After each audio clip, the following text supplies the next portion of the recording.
Hello, I'm Xander Valentino, and today we're going over the new resonator phoebe.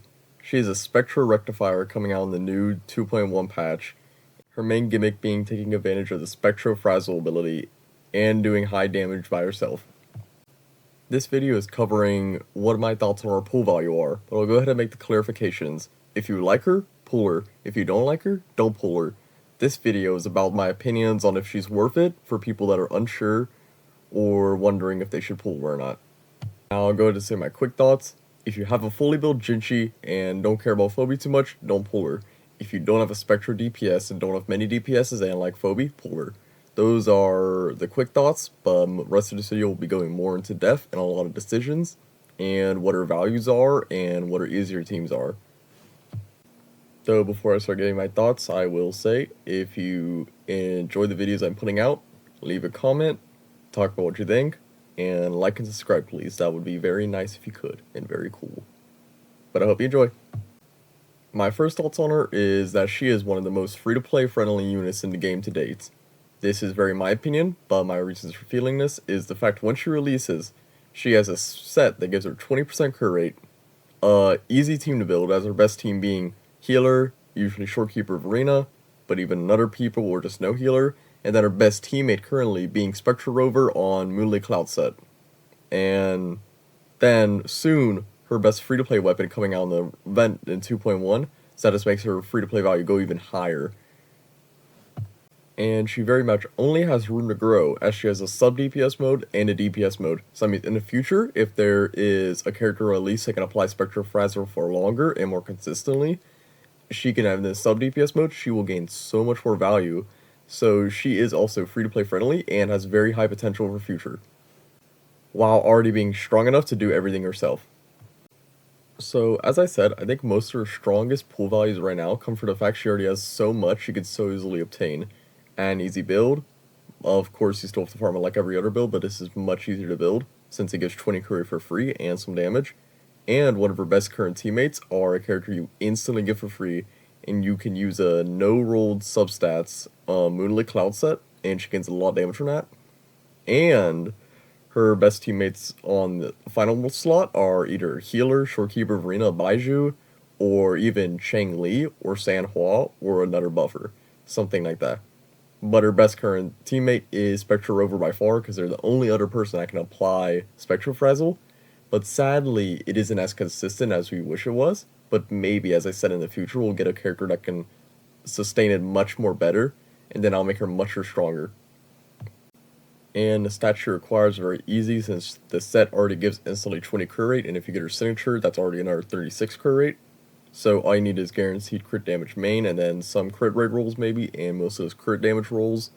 And she's very good at using every single attack bonus stat. I'd say the weakest one is skill damage, but she can use lib, and then she uses basic attack and heavy attack a lot in her stats, and she uses attack percent, so she can make advantage of a lot of stats, and energy regen doesn't hurt it on her at all.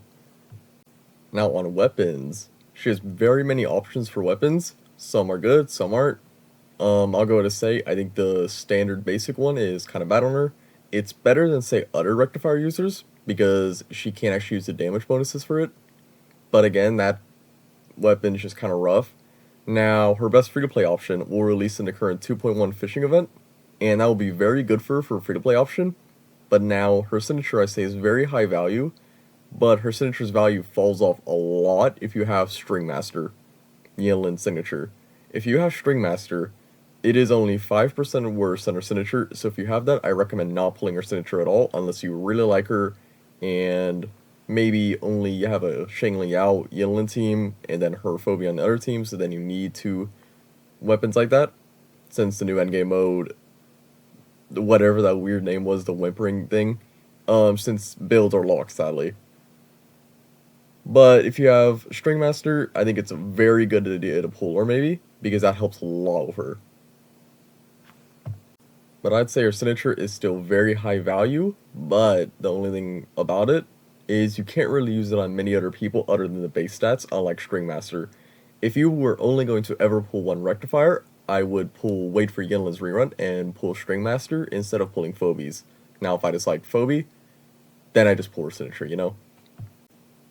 Now, for future value, I think she can have very strong future value with the fact her kit is one that plays off other kits decently well. And if she gets, say, a really strong maybe main DPS in the future, or even just a sub DPS, she will evolve a lot, because no one consistently, as I said, consistently applies Spectrofrazzle as Rover does, but not as much as she would like. And if she got someone that applied it a lot faster, it would help her a lot. Now, I will go to say a problem.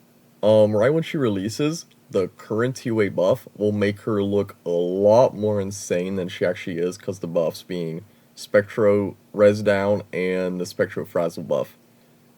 Now, I would say if you are very on the edge of pulling her, maybe look into it a lot. Maybe just think about it a lot. Think about it. Do you really like her? Do you really want this? Because her damage will sadly probably not look as good after this 2-way. It'll still be very good, but it won't be as insane as what this TOA is going to make her look like. But I think she's still very worth a pull, especially if you have few DPSs, especially if you don't have a Spectro DPS yet. Now, if you have Jinshi, and maybe you have some other DPSs, her pull value is very luxury pull.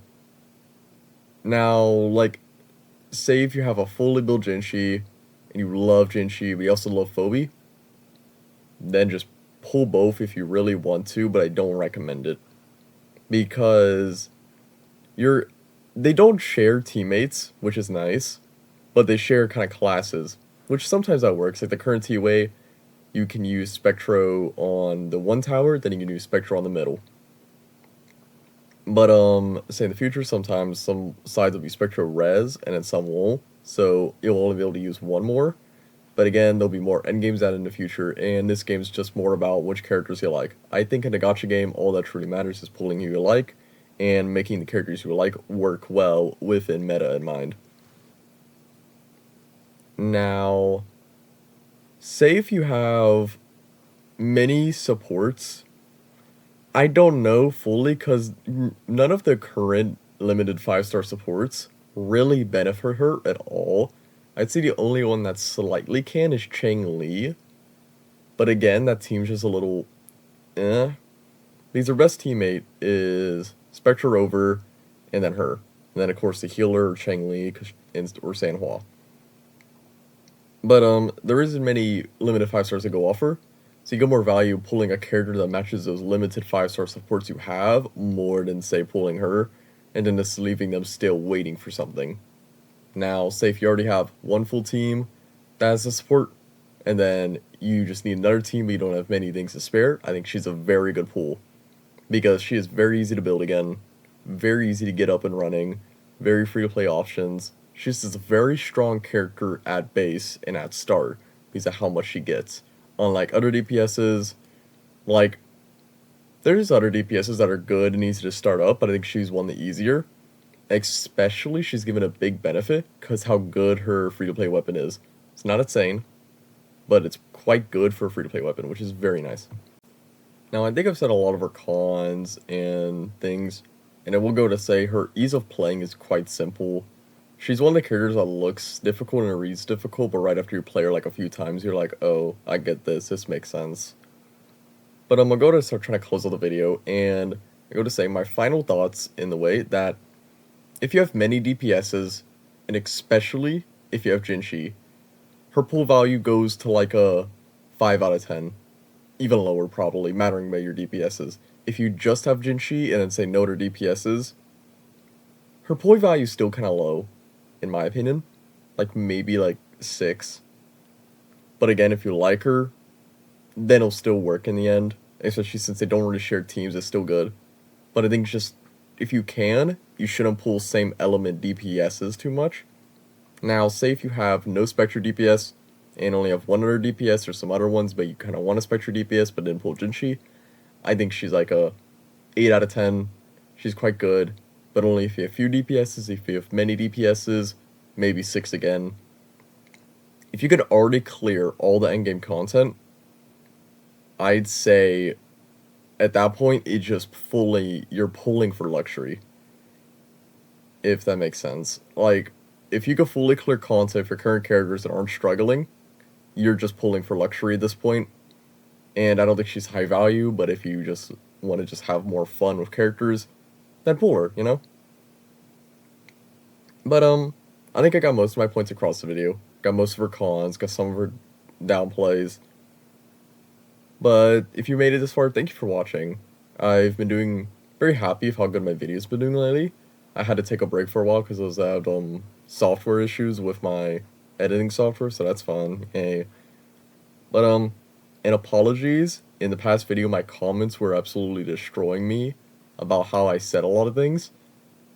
I could pull out the little sad boy card and say it's because my speech impediment, but I will just try to work better on my pronunciations. I know I can do better in names. But again, thank you for watching, and I hope the rest of your day is good, and leave a like and subscribe if you really did enjoy, and bye.